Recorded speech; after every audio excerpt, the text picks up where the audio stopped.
Well, it's over. The New York Mets have been eliminated from the playoffs.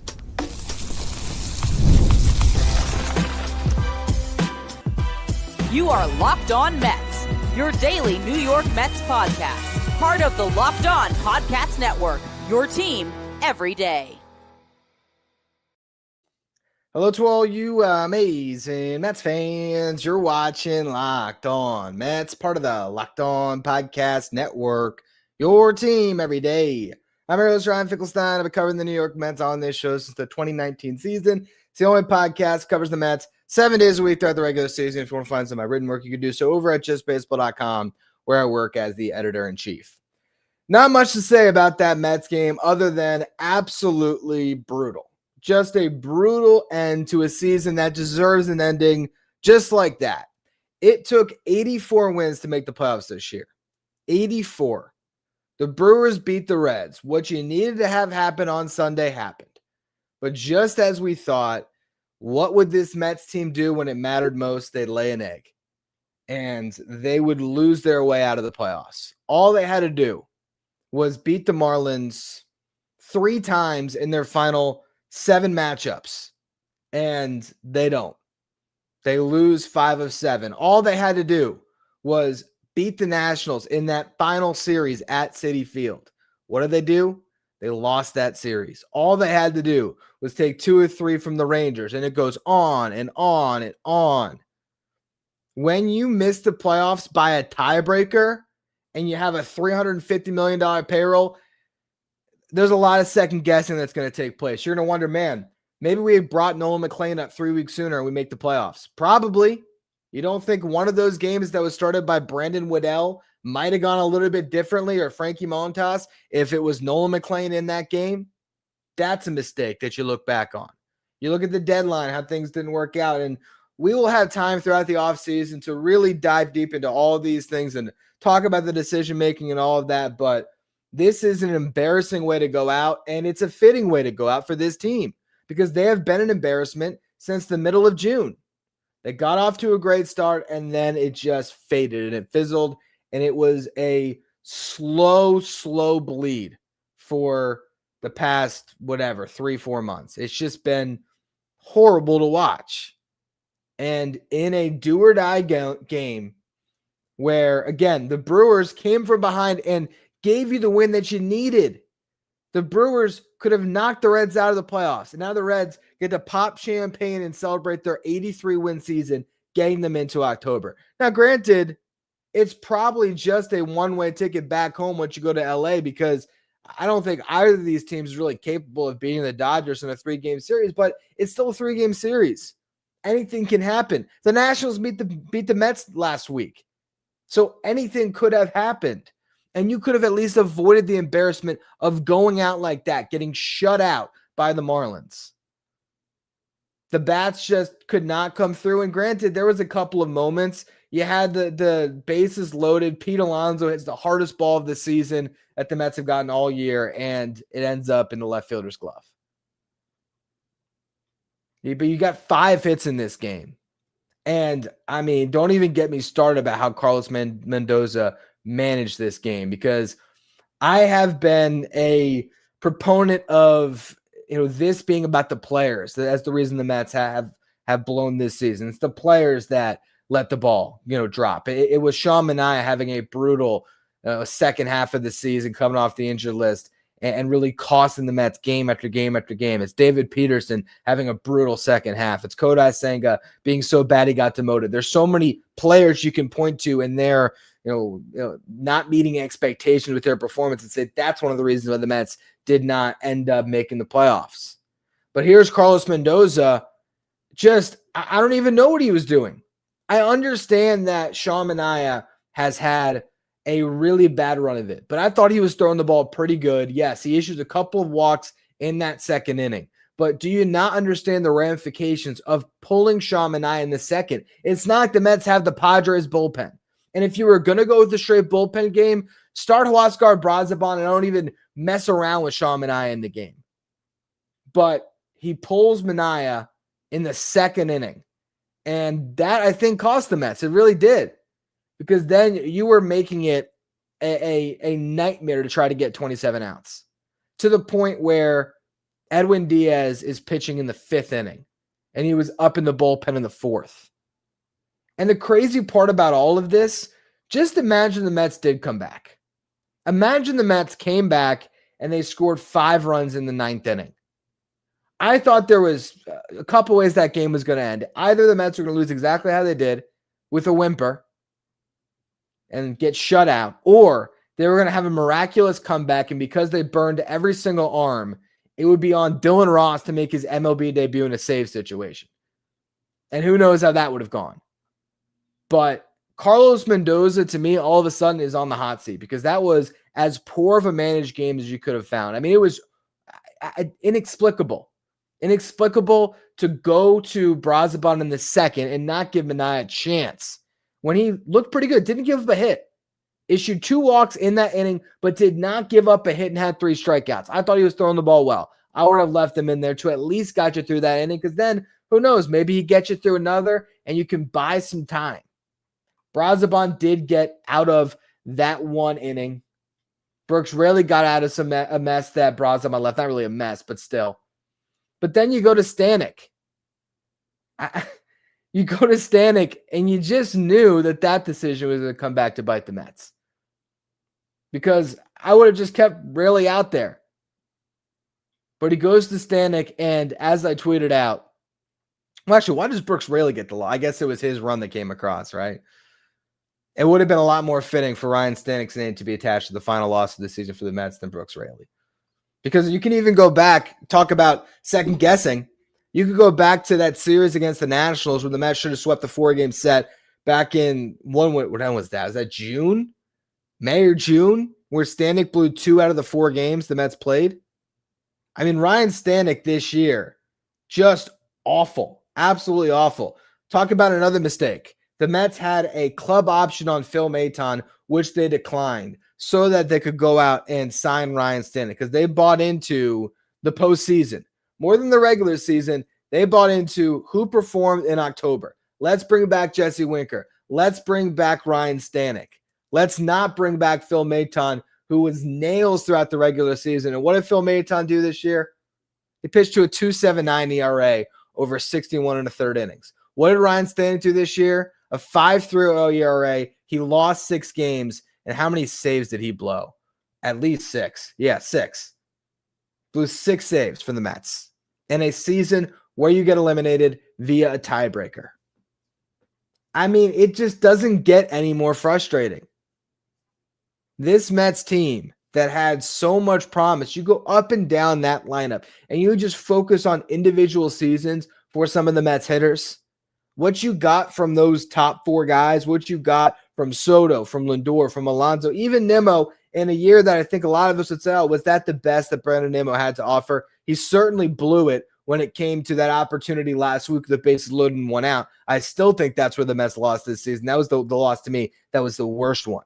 When you had bases loaded, all Nimmo had to do is get a fly ball into the outfield and you win a baseball game. And now you know you would have made the playoffs had he done that. But even in a year where Nimmo was wildly inconsistent, he set a career high in home runs and RBIs.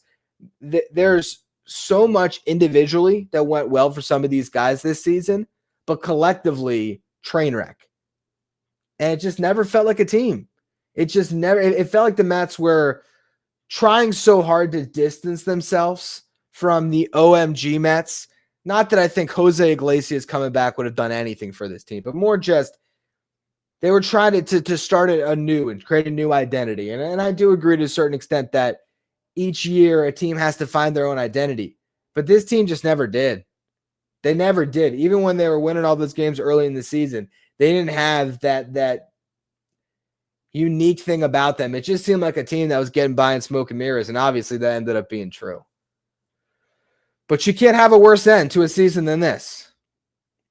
You get shut out when all you needed was one last win to get in.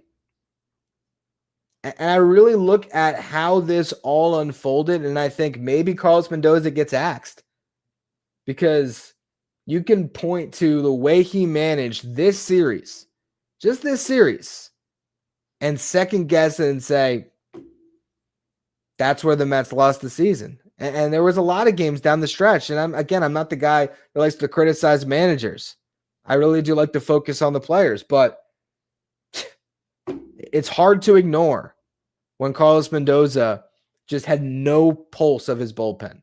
No pulse. And I get it. The Mets didn't score in this game, but they had the bad inning. And this is a team that was defined by the bad inning, giving up a crooked number, and then everything seems to fall apart from there. And the way that Mendoza managed this game, he set himself up for a bad inning. And you go to Ryan Stanek because you're playing matchups like crazy. You go to Ryan Stanek to try to get out of an inning, and Stanek just completely melts down. And the team never recovered. I want to talk about more about Mendoza here in just a minute. First, though, a quick break.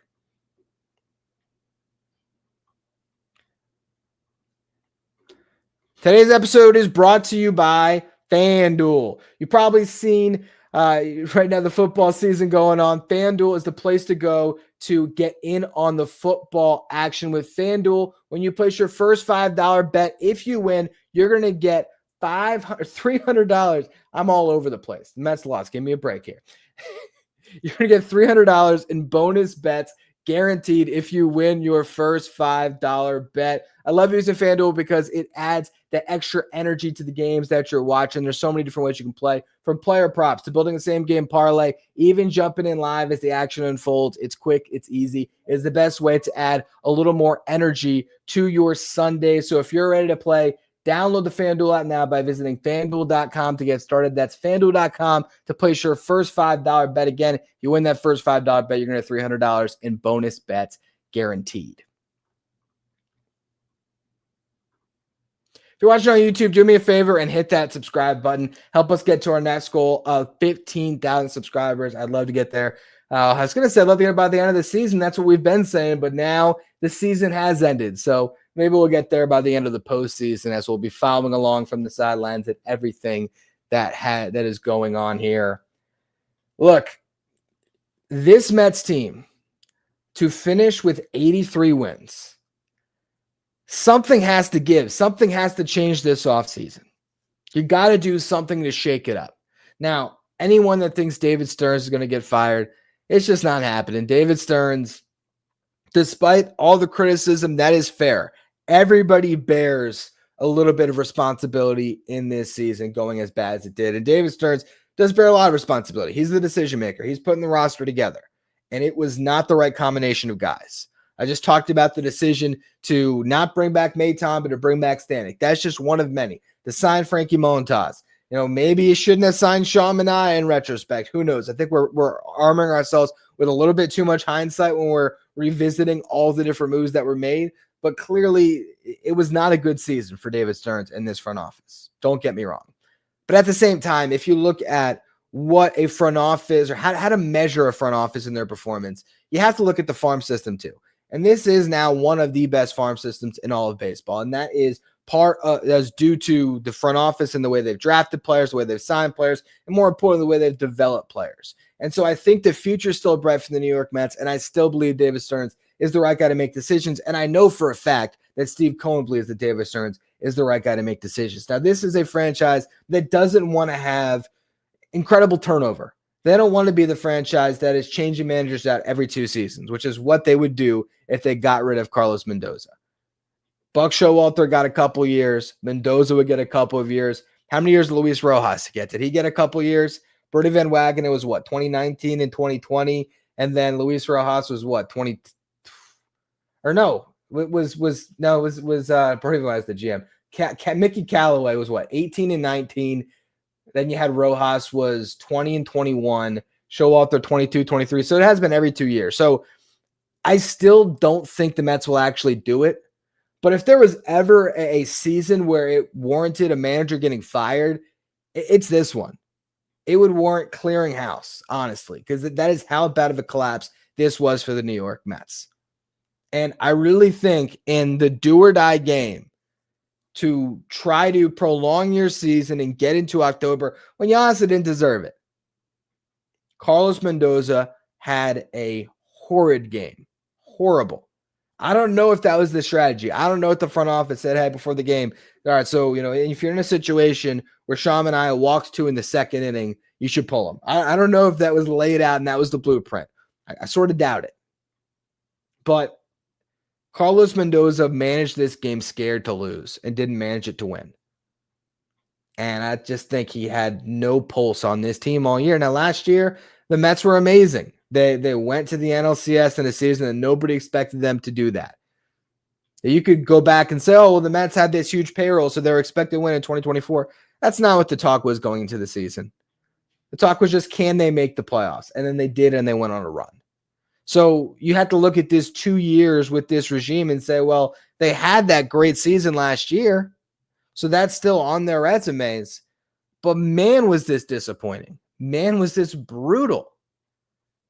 And so I do really wonder what the Mets do, because if you think about personnel and changes the Mets can make, think about their impending free agents. Now, Ryan Helsley, Cedric Mullins, Gregory Soto, Tyler Rogers. I mean, of those guys, I think Rogers is the only one you'd want back. But regardless of all of that, none of them are players that have been around for a while that it really, has a great bearing on the direction of the organization, whether they bring any of those guys back. When you think about changing the clubhouse, changing the culture, changing it up, changing the vibes, whatever it is, you're going to look at the bigger name players. But what can you change from this core? Francisco Lindor locked up long-term deal. Juan Soto locked up long-term deal. That's the best part of this team, is those two guys. Brandon Nimmo, if you could go back in time and not have that 8-year contract on your books, you think the Mets would maybe rethink it? Possibly. But he still hit 25 homers and drove in 90. He's not going anywhere. Could you trade Jeff McNeil? Sure. Is that going to drastically shift the course of the New York Mets in 2026? Probably not. So then you get to the two big free agents, Pete Alonso and Edwin Diaz. Those are the big guys. Oh, let's change it up. Well, wouldn't you want those two guys back? Pete Alonso, every single at bat, he was in it in this series. And he had the huge game that the Mets won in this series was because of Pete Alonso. Pete Alonso, 38 home runs, 126 RBIs, hit 272, had an 871 OPS, which is his best OPS since his rookie season. And the 272 batting average is right there with his 2022 where he hit 271. So is that the right move? Well, we got to change up the core. So let's get rid of Pete after one of his best seasons. I don't think that changes things. I don't think that makes the Mets a better team. Show me a better first baseman the Mets can add to their roster for next season. Because if you look at the free agent market, it's, Josh Naylor. There's no Vladdy there anymore. Maybe you get the Japanese first baseman, Munetaka Murakami. I mean, that's an option. But Pete Alonso is still the best guy the Mets could put at first base next season. It's certainly not Mark Vientos. I don't think it's Ryan Clifford yet. So if you're bringing back Pete, and then you have Edwin Diaz, who has an opt-out in his contract, which he probably exercises because he is coming off a year with a 1.63 ERA. Are you a better team if you say goodbye to Edwin Diaz? No. So I think the Mets should bring back those two guys, but then how are you changing things up? And that's where I get back to the manager. Maybe that's what has to happen here. Maybe it's time that you change course yet again. But again, it follows this pattern that the Mets probably don't want to follow of interchanging managers every 2 years. So maybe you stick with Mendoza. The Yankees have stuck with Aaron Boone for a long time, despite fans wanting to get rid of him. And guess what? It's worked out for them. So maybe the Mets are best to stay the course. But man, is that going to be a tough sell for this fan base. If they just stay the course, bring back Alonso, bring back Diaz, and then do what else? It's a frustrating time to be a Mets fan, and I don't really know where else to take the show. I really don't. I'll have more time tomorrow for your morning episode of Locked On Mets to really sit back and think about it and think about how to process this loss, how to process where this season went, and do some type of an autopsy on this season, although it's going to be a much longer point in time here that we have before the offseason to do an autopsy. Last year, season ended, we watched the World Series for about a week, and then it was offseason mode. Now we're going to have multiple weeks here to dissect what happened in 2025. What went right? What went wrong? You look at Brett Beatty. Okay, maybe he's your third baseman of the future. You look at Mark Vientos. Maybe it's time to think about sending him to a change of scenery because it might not be working here in a Mets uniform anymore, which is crazy because a year ago he was the hero. But narratives change quickly in New York, especially when you have a season like this.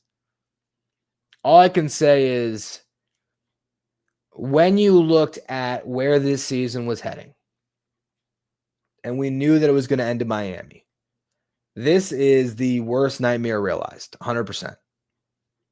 That you would be in a position to make the playoffs, not just by sweeping the Marlins, but simply beating the Marlins in this series.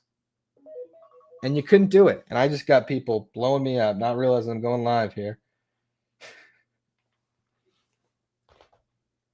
That's it for the New York Mets, though. That is it for the 2025 New York Mets. One last thing I'll say for anyone who's a South Florida Mets fan, that Marlins broadcast is brutal. And that just added so much extra frustration. I've never heard a broadcast booth cheering. The amount of, oh, yes. Whoa. Oh, unbelievable. It was just disgusting to just see them openly cheering. Man, I'm sure that if you got to watch SNY, you at least got Gary, Keith, and Ron rightfully questioning what was going on in the game and giving you analysis and being there for you in your time of need. As a South Floridian, I was subjected to the Marlins broadcast, and it just was a brutal way to end the season. The only thing that would have been worse is if I had actually drove down to Miami and done it 3 days in a row. And right now is sitting in a parking garage trying to get out of Miami and have to sit through an hour-long drive home. That's the only thing that could have made it worse, is if I actually had decided to go today. And for anyone who thinks that I could have changed it, I don't think that I have that much luck inside me that I would have helped the Mets win that game, because guess what? I was there on Friday and they lost. So I think that's going to be it for this edition of Locked On Mets. I appreciate all of you who tuned into the live stream and all of you who will tune into the replay. I also, I'll give you probably a longer thank you for all the Locked On Mets insiders and everydayers who've been tuning in throughout the season. I of course, want to send you off as far as this season goes with a proper thank you for tuning in to our coverage all year. I really do appreciate everyone that tunes in and helps me make this a career to be able to cover the New York Mets on this show. I truly do love doing Locked On Mets. And the best part about this show for me is it never stops. Yes, I won't be doing 7 days a week throughout the offseason, but we got a lot to talk about. We got a lot to dissect from what happened this year. We have a burgeoning farm system to really dive into now and talk about some of these names of the future that are really exciting. And, we're going to have a lot of talk about free agent moves to be made, trades to be made, and ways that the 2026 Mets can be better than the 2025 Mets. And that was a low bar that was just set with the way this season ended. That's going to be all for this edition of Locked On Mets. Again, appreciate all of you for tuning in. Make sure you follow, rate, and review wherever you get your podcast. If you're watching on YouTube, hit that subscribe button. And thank you for tuning in to all the Locked On MLB shows. For your next listen, check out Locked On MLB Game Nights. They'll take you through all the action in Major League Baseball with your local experts for each team, league-wide experts for each league. Find Locked On MLB Game Night streaming on the Locked On MLB YouTube channel, as well as the Locked On MLB podcast feed.